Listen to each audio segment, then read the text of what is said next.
Yo, what's going on guys, it's Abs here and welcome back to another Gears 5 video.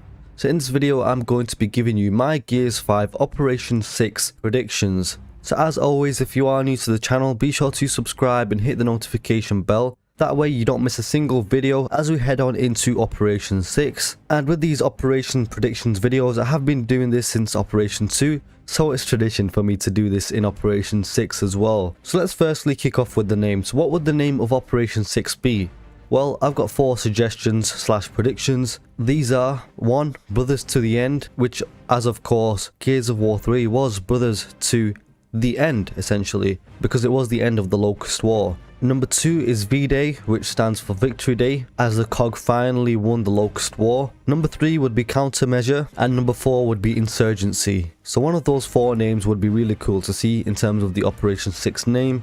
So before we dive into the content that we're looking to see, I just want to mention my biggest wish for this operation, and my biggest wish for Gears 5 at the moment, is to see a new game mode.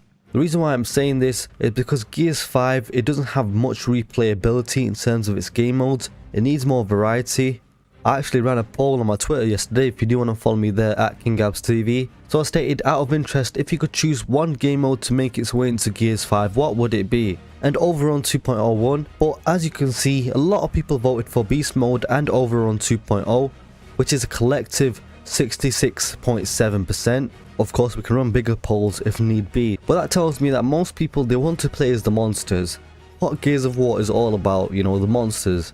And just having a game mode such as Beast Mode or Overrun 2.0, they may not seem realistic, but I do really want it. In terms of Beast Mode, there are many available playable swarm characters, which we've seen in the campaign and through Jack's hijack ability. So I would like to see a Beast Mode, something that will captivate non-Gears of War players and keep Gears of War players intrigued as well. But I don't see Overrun 2.0 happening simply because it does require a lot of work and new maps and things like that. But if we do get any new mode, it would most likely be Wingman, because Wingman is a lot less work compared to Beast Mode or Overrun. Wingman is simply a variation of Execution and Free-for-All simply merged, but with 5 teams or 4 teams. I prefer 5, and obviously you just need some spawn changes, some user interface changes and other changes that are a lot smaller than perhaps an Overrun or a Beast Mode. So realistically, I would like to see Wingman in Gears 5 Operation 6. In terms of Gears 5 Operation 5, it had 5 maps, which were 2 new maps, 1 remake and 2 ports. It had 10 characters, and Operation 5 had Horde classes changes, so all of the classes came through. We had the new beta tuning rolling out, we had re-up rewards and other quality of life changes as well. So in terms of content for Operation 6, I want to say that I expect there to be more content, simply because in previous operations they were reworking and overhauling entire systems in the game, so they were prioritized further instead of content. These were, for instance, the store system, the ranking system, the horde classes, re-up rewards, tuning, etc. So now that those core features are out of the way, I expect more content and less quality of life changes. But although I expect less quality of life changes, I still want the netcode and screen difference to be addressed, as well as the matchmaking, and I want some more clarity from the coalition on what's next for those two, and just give a direct response for that. Right, so Operation 6 maps, my predictions. Well, I'm going to go for 6 maps. The reason why I'm seeing 6 maps, because many months ago, the coalition said that their level designers shifted their focus from tiles, escape hives and maps to just solely maps. So I expect the output of maps to be a lot greater, and the maps have been a major complaint throughout Gears 5's game cycle, as in the lack of maps and the lack of quality maps. So I would really like to see good maps that will hopefully push a lot of the terrible maps from launch, which were primarily rifle based, such as Training Grounds. I'm not a fan of Training Grounds and other launch maps. If we get a lot of good maps in Operation 6, and then hopefully they can push a lot of those poor launch maps out of rotation a lot more often. And the coalition have proved to us that they can make amazing maps. Although their launch maps weren't great, in Operation 5 we had Nexus, which is absolutely amazing. I really love Nexus, and Regency, which I'm a great fan of as well. So they can make good maps. I do believe that they can make good maps. So in terms of what those 6 maps will be, I think Mercy is a definite. It's Gears 3, it's Maria's hometown. Mercy has always been a popular map. I can definitely see it returning, alongside the Mercy 2v2 church map as well, for those kids that want to settle their beef. For the second map, I expect it to be Gears 4 port, so nothing amazing for this one. I expect it to be a straight port from Gears of War 4. And at number 3, this is my personal wish, and it's a map from Gears 3 as well, and this is Depths. And I really like Depths as a map, and it's basically in Azora, and I think this map was really underrated, I do have to say. That's just my opinion, but I would love to see Depths return. So the fourth map, I'm going to go for Jacinto, because people have been asking for Jacinto since Gears of War 4 alongside River. But if Jacinto returned, I would prefer if it was the Gears 3 Jacinto, as there's better flanking opportunities, and overall in my opinion it plays much better than the Gears of War 2's version. And funnily enough, on Art Station, Jacinto is seen on one of the art dumps. That just could be a placeholder or whatever, but it just adds to the speculation, and I thought I'd include that into this list anyway, because Jacinto is one of my favourite all-time maps. I was a big fan of Gears 3's Jacinto in particular. So that's 2 ports, 2 remakes, and then we're going to go for 2 new maps. So the 2 new maps, so at number 5 it will be a new map based on the Deadlands, which was basically Savage Locust's home in Gears of War 3. This would be similar to how they made Nexus, because in Gears of War 2 you had maps like Ruins and Highway, but the Coalition decided not to remake Ruins or Highway or a map like that, but instead they made an amazing map which was Nexus. So if they could do something similar with the Deadlands, and you can just basically call the map Deadlands really, then that would be amazing. I was going to say Trenches, but you can't just have all old maps returning. You need some fresh new maps as well. And also in my opinion, I don't think Trenches will work well in Gears 5. The reason why is because Gears 3's tuning is very different to Gears 5 tuning right now. And not only that, on Trenches you had the mortar which would flush people out of campy areas such as near the one shot or the ink grenades. You'd use that mortar to flush people out of the campy areas. You had the one shot where you could one shot whoever's on the mortar or anyone else. And then you had the digger, which was impactful at short or long range. So as a replacement for the digger, you can have the drop shot, but for the mortar you can't really replace the mortar. Same goes with the one shot really. So I wouldn't really like Trenches to return, even though I did really like Trenches in Gears 3. I'd prefer if it didn't return, and I prefer if they make a new map based on the Deadlands instead. And for the 6th map, we're going to go for another new map. It could be based on anything, so I'm going to leave that blank. So overall, in terms of the maps, we've got 2 new maps, 2 remakes, and 2 ports as well. Whereas in Operation 5, we had 2 new maps, 1 remake, and 2 ports. Now for the characters, in Operation 5 we had 10 characters, but like I said, I expect more content in Operation 6 as there won't be many quality of life changes compared to Operation 5 anyway. So I'm going to go for 13 characters. Now bear in mind, these won't all be at launch, right? Some of them could be part of a bundle, some of them could be part of a mid-operation drop, etc.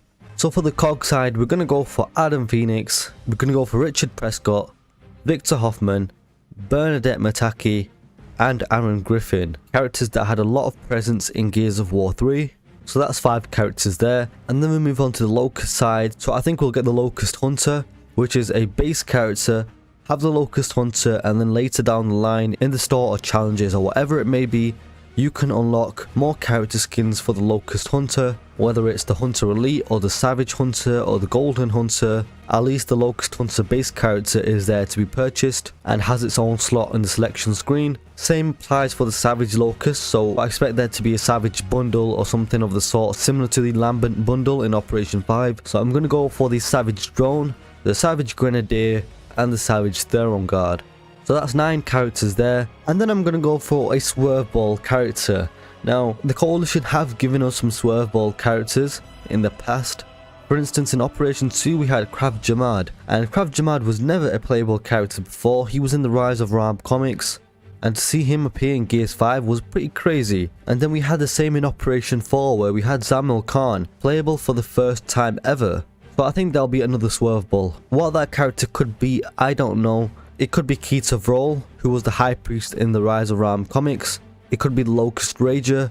It could be the Locust Enraged Rager skin. It could be a Lambert Former. I don't know, but I think it will be a Swerveball character. As for the final base characters in Operation 6, I'm going to go for an Ukon bundle, which will comprise of Ukon himself, the Locust Geneticist, and 2 of his core foot soldiers of his army, who are the Locust Disciple and the Locust Zealot as well. Now in Operation 5 we had the Tactics bundle, which had Sid, Gabe and Michaela. Now when Operation 5 first dropped, I made some early little predictions in my notes, and I thought Operation 6 could be tactics based or it could be V-Day based. But then all of a sudden Gabe, Sid and Michaela dropped in Operation 5, so that sort of ticked off Operation 6 being tactics based. So that's why I think Ukon and his cronies, who are the Disciple and the Zealot, I think they will make their way into Operation 6 in a bundle of some sort. I think that could potentially happen. So that's 13 characters there as opposed to 10 characters in Operation 5.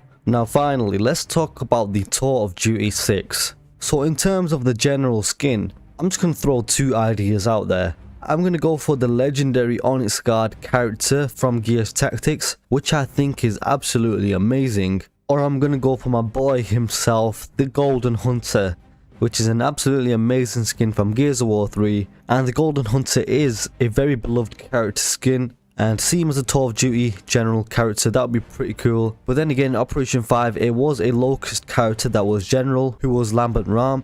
So we could potentially have a COG character instead this time. I don't know, we'll see. Well, those are two ideas right there. In terms of the rest of the Tour of Duty, in Operation 5 there were 5 character skins in the Tour of Duty itself. Now I think the Tour of Duty is in an okay spot, but I shouldn't be saying it's in an okay spot, I should be saying it's in a good spot. So I think there should be more character skins / more content in there, but I don't think the Coalition will change much of it because of its use of Gears coins for the game's economy. So for the 4 other skins in the Tour of Duty, we're going to go for Lab Coat Adam from Gears of War 3, we're going to go for V-Day Marcus, we're going to go for an Old Man Dom character skin, so a what if skin if Dom survived the Locust War, so this will be Dom 25 years later. And we're going to throw in the Savage Cantus into this one as well. So in Tour of Duty 5 we had weapon skins such as the Riftworm skin set, which was really nice, it fit with the tone and theme of the operation. So I think we'll have some weapon skins such as an Emulsion countermeasure weapon skin set and things like that, that'll be very cool. But although there were 5 Tour of Duty skins last time, I would prefer if some of those weapon skin sets were congregated into one rank instead of spreading them across 3-4 ranks. So instead of 5 character skins, it would be nice if there were 7 character skins at least. Maybe add V-Day Cole and the OG Armored Cantus from the Gears of War 3's campaign as well. That'd be pretty nice to see. And overall, yeah guys, there you have it. There's my Operation 6 predictions and expectations. This video was a bit longer because I wanted to give educated guesses and compare to Operation 5 what the developers have been saying, etc., and just give the best sort of judgment I possibly can alongside some of my expectations as a fan. So yeah, if you did enjoy this video, be sure to drop a like and comment down below of what you think of Operation 6. What are your expectations and predictions, and what do you think of my predictions? Let me know in the comments below, and subscribe if you're new to the channel. Hope you guys have a nice day, and I'll catch you on the next one.